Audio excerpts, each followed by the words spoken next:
નમસ્તે વિદ્યાર્થી મિત્રો, આજના સંધાનના જીવંત વ્યાખ્યાન ખંડમાં આપ સૌનું સ્વાગત છે.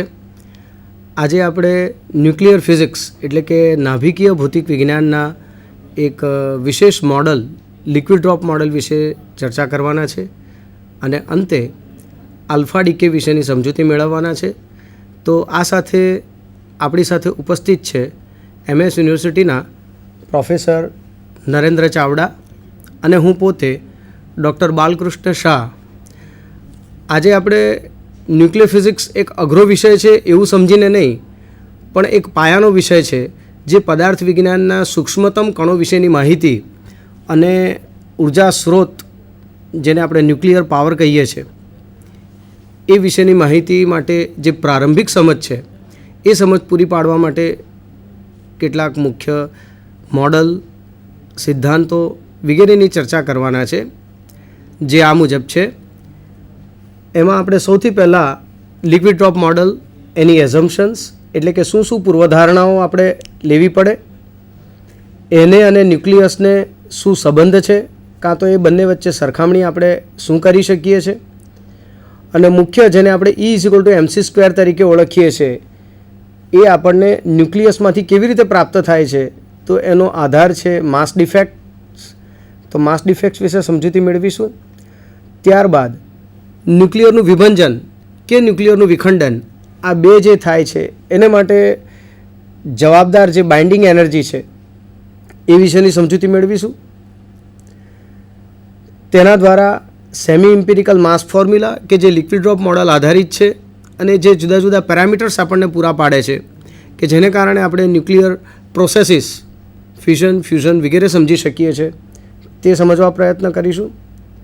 હવે આપણે આવીએ છીએ મુખ્યત્વે ન્યુક્લિયર ફ્યુઝન એટલે કે ન્યુક્લિયર વિખંડન અથવા તો ન્યુક્લિયર ડિસઇન્ટિગ્રેશન, ત્યારબાદ ન્યુક્લિયર સ્ટેબિલિટી અને આલ્ફા ડીકે. તો હું હવે નરેન્દ્ર ચાવડા સાહેબને વિનંતી કરીશ કે તેઓ લિક્વિડ ડ્રોપ મોડેલ વિશે આપણને થોડી માહિતી આપે. થેન્ક યુ બાલકૃષ્ણ સાહેબ. આપણા આજનો જે વિષય છે એમાં આપણે મેઇન લિક્વિડ ડ્રોપ મોડલ વિશે ચર્ચા કરવાના છીએ. તો એ મોડલ પર જતાં પહેલાં આપણે થોડા ન્યુક્લિયર ફિઝિક્સ ના મોડલ, લિક્વિડ ડ્રોપ મોડલ ઉપર જતાં પહેલાં આપણે અમુક જે ટર્મ્સ જે છે જે લિક્વિડ ડ્રોપ મોડલમાં આપણે આગળ યુઝ કરીશું એના વિશેની માહિતી આપણે લઈ લઈએ. તો આપણે સ્લાઇડમાં બતાવ્યા પ્રમાણે આપ જોશો કે ફર્સ્ટ આપણે જે પ્લાન ઓફ ટોક છે એ આપણે આ રીતે ડિવાઈડ કર્યું છે. પહેલાં ઇન્ટ્રોડક્શન છે, ત્યાર પછી ન્યુક્લિયર મોડલ્સ છે. અહીંયા આગળ આપણે લિક્વિડ ડ્રોપ મોડલની જ ચર્ચા કરવાના છીએ અને આ બાકીના જે બધા પોઈન્ટ્સ જે છે એ આ બાલકૃષ્ણ સરે આપને બતાવી દીધા છે. આપણે જ્યારે ન્યુક્લિયસની વાત કરીએ તો ન્યુક્લિયસ એ પ્રોટોન અને ન્યુટ્રોનનું બનેલું છે અને એનું ડાયામીટર આપ જુઓ તો ન્યુક્લિયર ડાયામીટર એ 10⁻15 મીટર જેટલું છે અને એની કમ્પેરમાં તમે એટોમિક ડાયામીટર તમે લો તો એ 10⁻−10 મીટર છે. આમ આપણે જ્યારે બે પાર્ટિકલ્સના વચ્ચેની ઇન્ટરેક્શનની જ્યારે આપણે વાત કરીએ તો ટોટલ આપણે 4 ફંડામેન્ટલ ઇન્ટરેક્શન્સ જે છે. First is gravitational interaction, second is electromagnetic interaction, third is weak electromagnetic interaction અને ફોર્થ એ શોર્ટ રેન્જ ઇન્ટરેક્શન કે જે ન્યુક્લિયર ફોર્સીસ આપણે કહીએ છીએ. ગ્રેવિટેશનલ ફોર્સ આપણે લઈએ તો એના માટે આપણે ઇક્વેશન લખી શકીએ છીએ કે બે માસ હોય m1 અને m2 અને એ બે વચ્ચે ધારો કે એ બે r ડિસ્ટન્સ દૂર હોય તો આપણે એના વિશેનું ઇક્વેશન લખી શકીએ છીએ. એ જ પ્રમાણે ઇલેક્ટ્રોમેગ્નેટિક ફોર્સ માટે પણ આપણે ઇક્વેશન લખી શકીએ છીએ. અને જે વીક ઇન્ટરેક્શન છે, વીક ઇન્ટરેક્શન અને ઇલેક્ટ્રોમેગ્નેટિક ફોર્સ એ બંને એક જ વસ્તુ છે. એક જ વસ્તુની જુદી જુદી પરિસ્થિતિઓમાં એ નિર્માણ થતું હોય છે.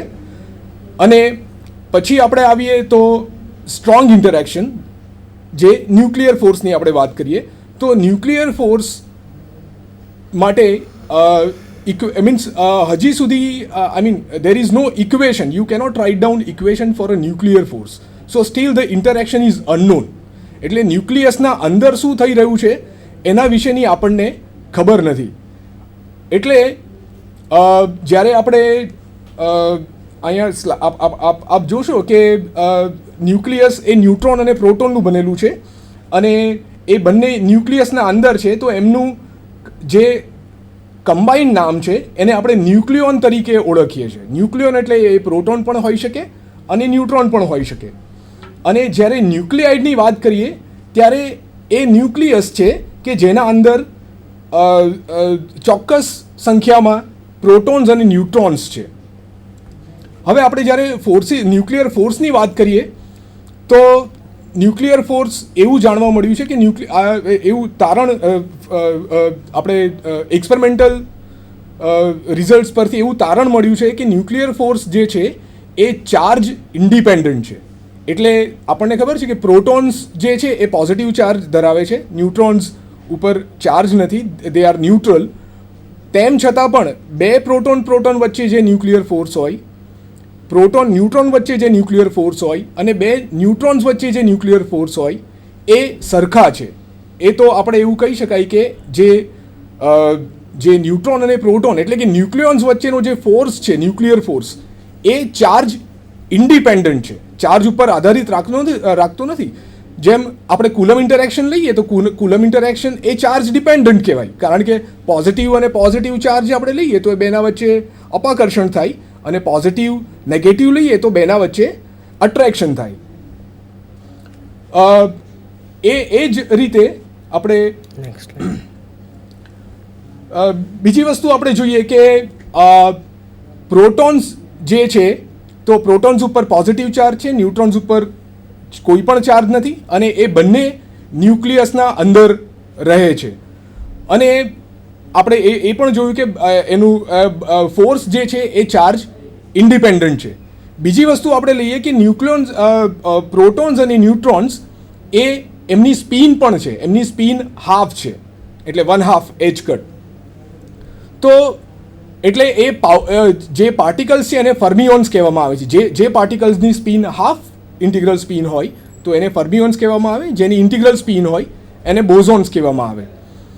અને આપણે જ્યારે પ્રોટોન્સની વાત કરીએ તો પ્રોટોન્સનું મેગ્નેટિક મુવમેન્ટ છે, મેગ્નેટિક મુવમેન્ટ એ પ્રોટોન્સનું છે, એ ચાર્જ પાર્ટિકલ છે અને એને પોતાની સ્પિન પણ છે, એટલે એનું મેગ્નેટિક મુવમેન્ટ છે.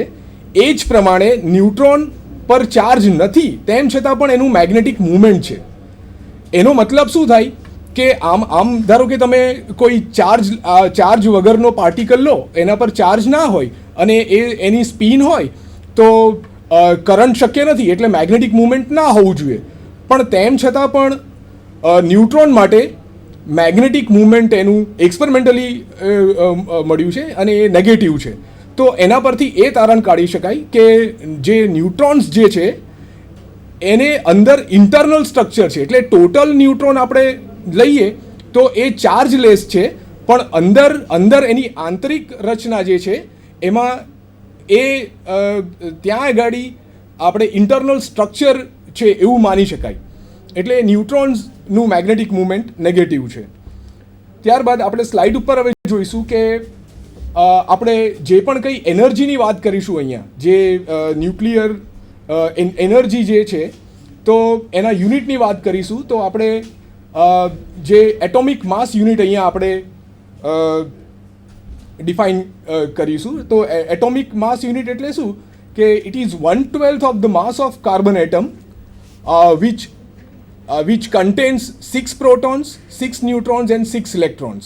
એટલે 1 atomic mass equal to 1.66 into 10 to the power minus 27 kg જેટલું થાય. અને આપણને ખબર છે કે E equal to mc², એટલે તમે જે માસ છે એની ઇક્વિવેલન્ટ તમે એનર્જી શોધી શકો. સો 1 AMU equal to 9.31.5 MeV, that is mega electron volt. And this particular quantity is very useful in calculating the energy charge in energy change in nuclear transformations. હવે આપણે liquid drop model વિશે ચર્ચા કરીએ તો liquid drop model સૌથી પહેલાં propose કર્યું એ George ગેમોએ propose કર્યું અને ત્યાર પછી એ મોડલને ડેવલપ કર્યું નીલ બોહર અને વ્હીલર નામના સાયન્ટિસ્ટે. લિક્વિડ ડ્રોપ મોડલમાં સૌથી અગત્યનું વસ્તુ આપણે શું લઈએ છીએ કે લિક્વિડ ડ્રોપ મોડલ જે છે એને આપણે ઇનકોમ્પ્રેસિબલ ન્યુક્લિયર ફ્લુઇડ તરીકે આપણે લઈએ છીએ અને એના અંદર જે બધા ન્યુક્લિયોન્સ જે છે એ બધાની બાઇન્ડિંગ એનર્જી બધાની સરખી છે અને એ ઇક્વલી ડિસ્ટ્રીબ્યુટ થઈ છે. એટલે આપણે કોઈ ન્યુક્લિયસ લીધું, ન્યુક્લિયસના અંદર અમુક ન્યુટ્રોન્સ છે અને અમુક પ્રોટોન્સ છે. n નંબરના ન્યુટ્રોન્સ છે અને z નંબરના પ્રોટોન્સ છે. n+z એને આપણે એટોમિક માસ નંબર કહીએ છીએ અને એટોમિક નંબર એ આપણે z છે અને n જે છે એ ન્યુટ્રોનની સંખ્યા ન્યુક્લિયસના અંદર. હવે આપણે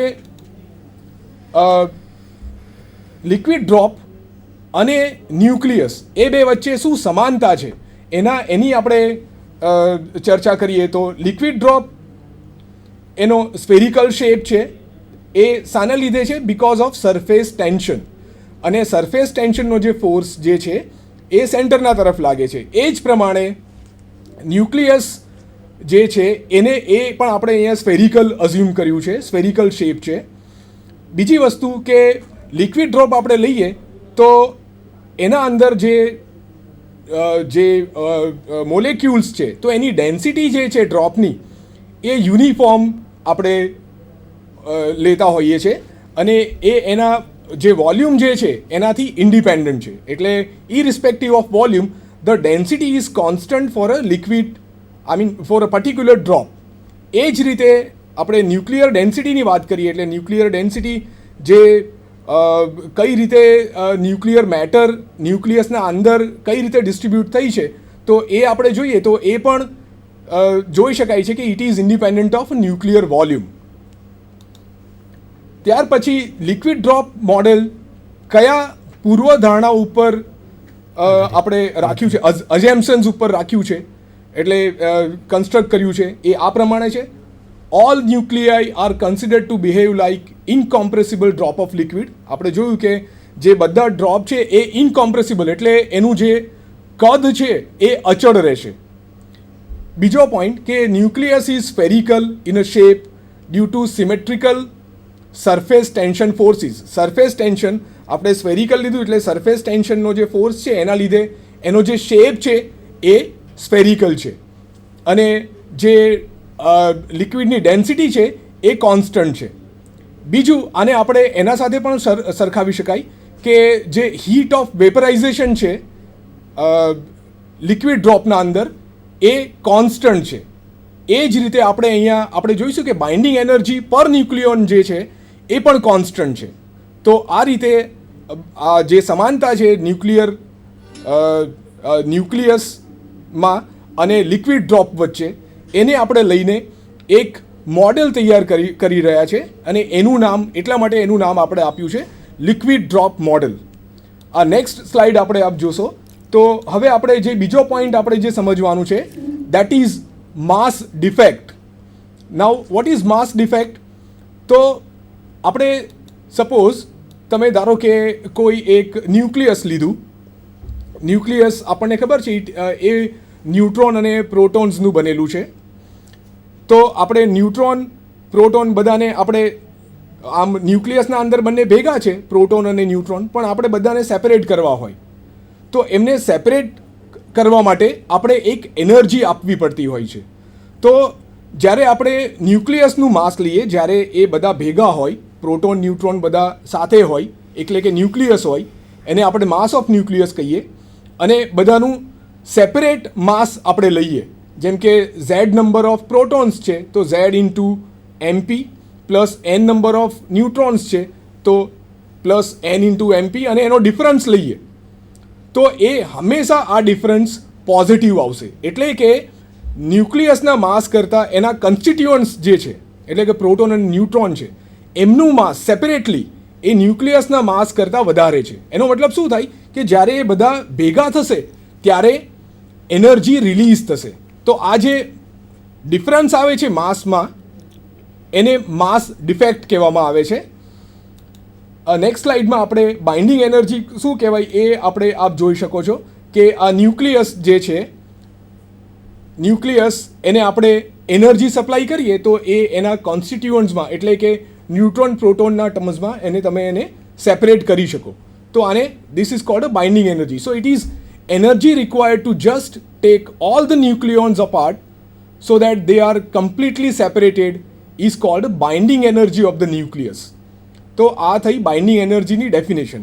હવે નેક્સ્ટ આપણે જોઈશું કે બાઇન્ડિંગ એનર્જી આપણે જે શરૂઆતમાં જે આપણે કેલ્ક્યુલેટ કર્યું એ માસ ડિફરન્સ હતું.